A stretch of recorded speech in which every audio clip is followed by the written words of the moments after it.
This is an introduction to this post about Dennis Herrera, city attorney for the city of San Francisco, suing the Thakor family, who happen to own a majority of the SRO slum hotels in San Francisco, and they do own mine from what I understand, although I haven't ever been able to track down the owners of my hotel at City Hall.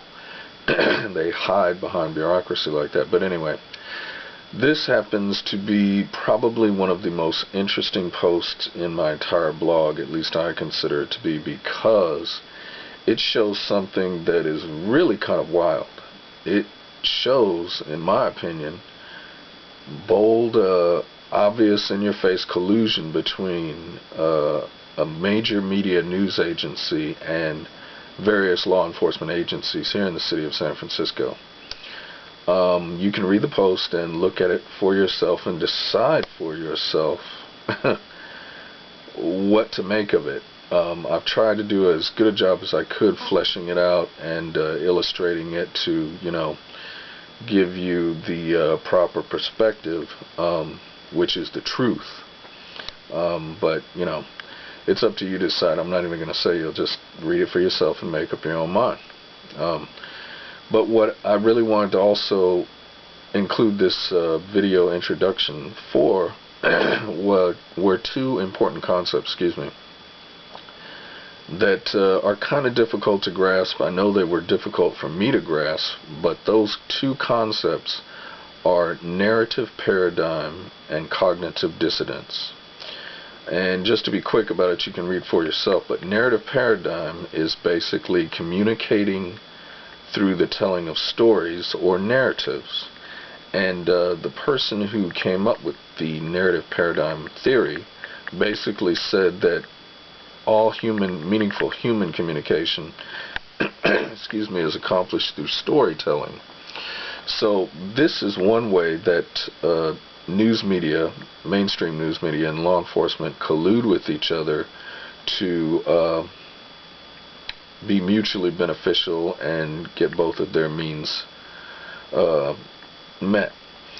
Basically, the news media gets a juicy story produced by the police, and the police get the opportunity to paint the story they want in the court of public opinion, usually before they ever make a bust or anything like that. So basically a story is being told, and then the police come in and do their law enforcement thing or whatever, but media and the police working together.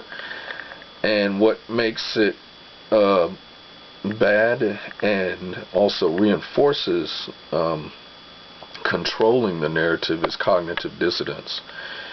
And what cognitive dissidence is the anxiety that a person feels when some new information conflicts with beliefs that they previously held. So when the news media paints a story that was basically crafted by the police, and it's all in the papers, it's all in the news and everything, then the person who is the subject or has been associated with that particular story comes into any kind of forum, like say a court. The people who are going to be judging that person, namely the juries, already have a story painted in their mind that they watched in the news media. Those are now their beliefs. That is the narrative that they are comfortable with, that they watched by authority figures, which actually reinforces the story. So you come in and you're competing against this pre-established narrative that they've been given, and now you have to deconstruct that narrative with the facts or with truth. Well, cognitive dissidence is going to be against you in that effort, because people like to hold on to their beliefs and they don't like them disturbed, and they'll find ways of justifying them and defending them because it produces anxiety. And that's what cognitive dissidence is. It's anxiety when your beliefs are challenged by new information, even if it's the truth.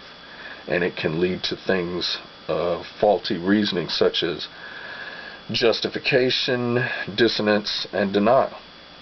So I don't know how good of a job I've explained this to you, but those are the concepts that I really would like to get through in this post beyond the other ones put out by Storm Clouds Gathering, so that hopefully you won't be a victim of the narrative paradigm and cognitive dissonance, and gain some critical thinking skills that you may not have been taught in school. I know I wasn't.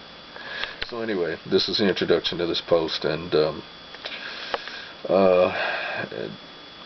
I hope you enjoy it. It's wild to me, and it'll probably be wild to you guys too when you look at it. Thanks.